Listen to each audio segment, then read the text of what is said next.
Yo, look, man, real quick, man. I just seen Fat Joe, a clip of Fat Joe interview where he talking about just buying his music and taking his style, and he could have sued. He talking about, I could have sued for lean with it. Get your motherfucker sue on. I ain't took shit from you from the South. We don't bite New York. Now, salute. Lean back was that. Cool, but we ain't hear lean back and say we finna make a song like that. I'm from the South, from Bankhead, I'm from the West Side. We stand on our own shit. We create a culture, and music we made started a whole genre. We don't bite. We start shit. Y'all saying y'all begin beside yourself. All y'all who been doing music back then and had a little success, y'all begin beside yourself, thinking that everybody bang y'all shit. Now guess what? Shout out to that boy Boosie. Guess what? When he put them lyrics back to back, he's really bang his lyrics. We said lean, not lean back. How the fuck we bitch your lyrics? If you feel like that, get your motherfucking shoe on. Tired of these motherfucking hip hop. The next day. This one's sensitive. Okay? I love the South so much that I live in the South for 20 years. Now, what I was saying out of love, speaking on Boosie and Rod Wave, I was saying, and I get it.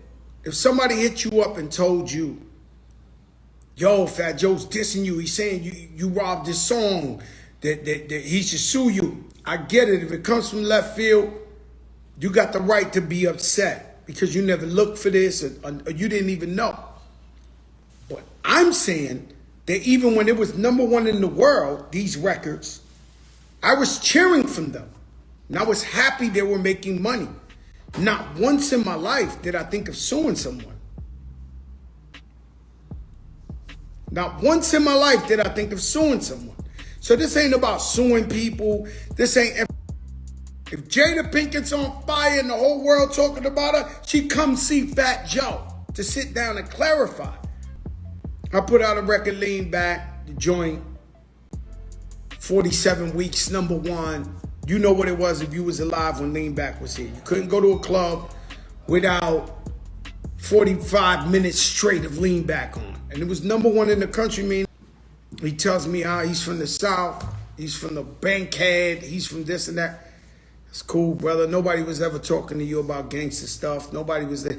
In fact, when I did think, you know, I inspired your songs and you was making all that money, I never try to approach you or sue you. I'm not the guy. You got to understand, Lean Back was out before these other songs I talked about.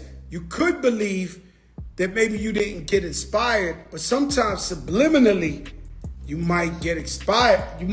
Subliminally, you don't even know that you inspired. Now, what does that mean? It means my people don't dance. They just pull up their pants and do the rock away. Now lean back. Lean back. I said, my people don't dance. They just pull up their pants and do the rock away. Now lean back. Lean back. Lean with it. Rock with it. Lean with it. Rock with it. Lean with it. Rock with it. Lean. My people don't dance. They just pull up their pants and do the rock away. Now lean back. Lean back. Lean with it. Rock with it. Lean with it. Right. Yeah, it's on a Dirty South beat. But I'm not delusional. Then, you know, when guys get away with the crime, they spin the block. So on top of being influenced without even knowing that, he shouts me out 5 times on the song. Yo, just act like Fat Joe and snap your fingers. Act like Fat Joe and snap your fingers and you lean back. Bro, this ain't Dirty South. This ain't East Coast. Fat Joe, my brothers, when my brother, I got so many calls from CeeLo. I got so many calls from everybody from Atlanta that was saying sorry for your brother. I love the South. I love the ATL. And brother, I love you too. So you don't need the ice grill. You don't need to be tough. You don't need the bass in your shit. This ain't about nothing. I just thought I inspired you. You did shout me out and told them to dance the same way on the song 5 times. Just snap your fingers like Fat Joe, then you lean back. Man, he thought it was similar. So Stan tells me, yo, Joe, I was in the strip club last night And these guys, he might have been talking about BMF, I don't know. These guys came in the club and they started throwing money in the air, throwing mad money in the air. Before that, when you went to a strip club, you tipped the girl. You grabbed her panties or whatever her shit is, and you gave her a little $20 and you tipped her. You gave her $100 if you was you never threw money. I'm just trying to tell you, young kids that don't know no better, right? No one ever threw money. BMF really started that shit. I'm saying, I don't know if it's done personally. But what Stan was saying, there was some dudes, he never said BMF. I'm going to say maybe BMF. But Stan told me I was in the club and these guys was in there with mad money and they were just throwing the money in the air. I said, throwing the money in the air? I was bugging out. I was like, what do you mean? He was like, you know, throwing the money in the air. And I said, so what happened to the money? You mean like it was drizzling? He was like, yeah, the money was like drizzling. And I said, shit, they was making it rain. Okay, guys? To that point, I had never heard a human being say, make it rain.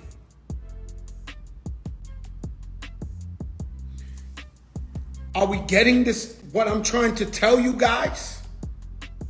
To that point, I had never heard the phrase, make it rain. Now, Make It Rain comes out.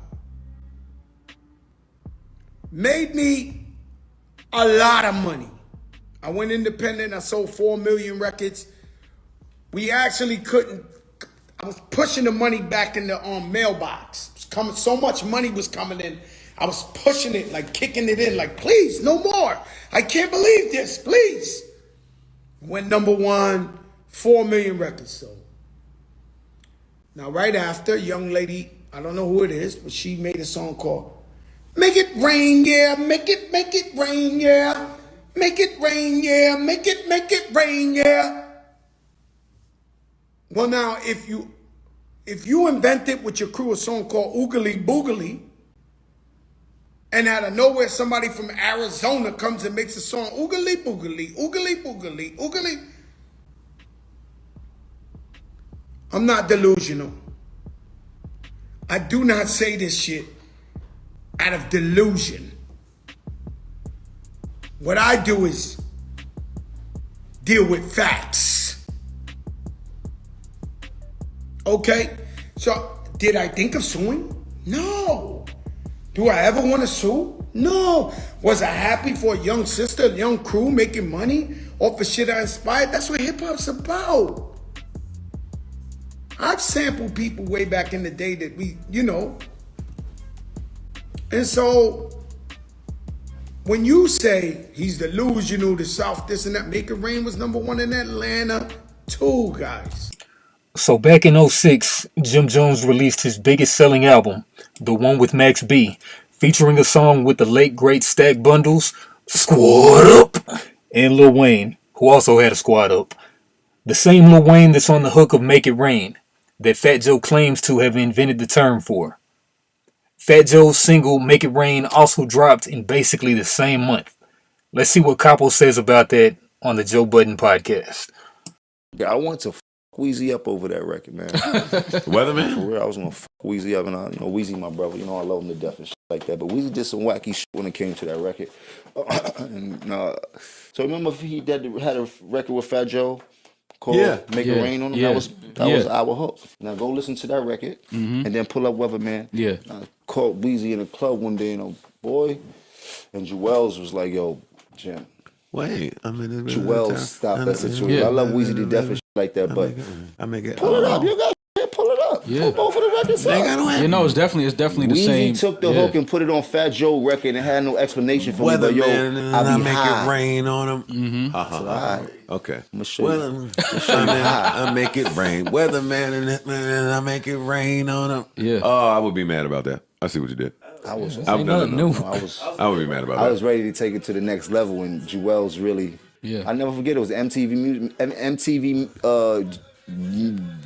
award show and shit like that. We was in the China Club when I seen him, and the homies just finished throwing somebody off the fucking balcony and that shit. I never forget that day. Right in front of Weezy, like. So what's up? Fat Joe's been doing a whole lot of suspect stuff lately, And since I'm making this video, I might as well get into a few of them. So, a few months back, I'm sure you've heard that Fat Joe says that he recorded a whole album with Biggie, dissing Tupac. Probably about, well, the number started at like 3 or 4 tracks, then it ballooned up to like 10 tracks. But this dude named Panda Chop, he stays going in on Fat Joe. Let's see what he says about that. When Lil Cease was on Vlad TV and he said Biggie wanted to speak to Pac directly and told Junior Mafia, if any of you guys record a diss track, I'm no longer fucking with you. He also said nobody did any records. That's how strongly he felt about it. In January of 2022, Lil Cease was on the Yard of Dialogue and said he never heard of Big doing any songs with Joe. He said he heard them discuss the possibility of working on some stuff. Lil Cease was with Biggie pretty much every day. He said Biggie wasn't trying to do full-on diss tracks to Pac. He did some subliminals here and there, but not full-on diss tracks. But the interesting thing is that he made his opinion clear that he doesn't think an album exists. So like I say, this dude Panda Chop stays going in on Fat Joe. Check out his almost 3-hour expose with Fat Joe's former ghostwriter telling off about 3 hours. And also while you're at it, check out Doggy Diamonds talking to Charlie Rock LD, who supposedly 50 Cent's goons dug out this cat's eye in defense of Fat Joe. Let's check out what former Best Terror Squadian Cuban Link has to say regarding all of this. As much as people love Biggie and then Puff, imagine Puff having some Biggie vocals around that he never used. You know that shit would have came out already. Like even if he didn't use Joe part and he had to edit. Pause. Yeah, that was not no. As far as it being getting it done, and he did already into studios. No way. That's a lie. Maybe they talked about it. I'm gonna take the fact that maybe they fucking just chilling one day and they talked about it. Yeah, we could be the gangster from the Bronx and I could be the Brooklyn gangster and we could do an album together. Maybe they did that. Said it. But as far as recording it, Joe never recorded nothing with Biggie. Nothing. Wow. Not to my knowledge. Yeah, because it's evident. Like you gotta think, nigga, Puff is putting out Biggie duets and you know what I mean, making up shit. You Nigga made mad shit. I was in that Notorious. I was in that video too with Jennifer. Wow. So you know what I'm saying? All of that was I remember that. I can't see Puff sitting on a whole project with big vocals, and you know, I'm pretty sure they gonna edit it, you know, out of respect for Tupac, right? Because Joe he claimed me and Biggie got a whole album dissing Tupac. It's like 5 songs dissing Tupac, right? Right. Now Puff being who he is, we all know he capitalized off Biggie. So he did. Of course he did. Listen, I have no problem with somebody. Back at the Ja Rule versus, Fat Joe jumped out the window and called the Black Queens Lil Mo and Vita dusty crackheads. But for what? That's just a bad look. Let's check it out. You're getting your ass whipped right now on TV. This is up. If you love real hip hop, make some motherfucking noise. New York, where the you at? Hey yo, you had to bring Remy to save you. This is pathetic. You got all them other dusty bitches right here, John. Let's go. Hold on. Let's not go back. Hey yo, check this out. Hey yo, Crack. Just the fact that Remy had to come out to save you. Every fucking song got a feature, John. Hold up, Crack. I didn't see nobody come. Y'all seen somebody come out here with me? Oh, them I've been either. You gotta go to the crack house to find them bitches. Hold up, but let me tell you something, Crack. I've been either. You gotta go to the crack house to find them bitches. Hold up, but let me tell you something.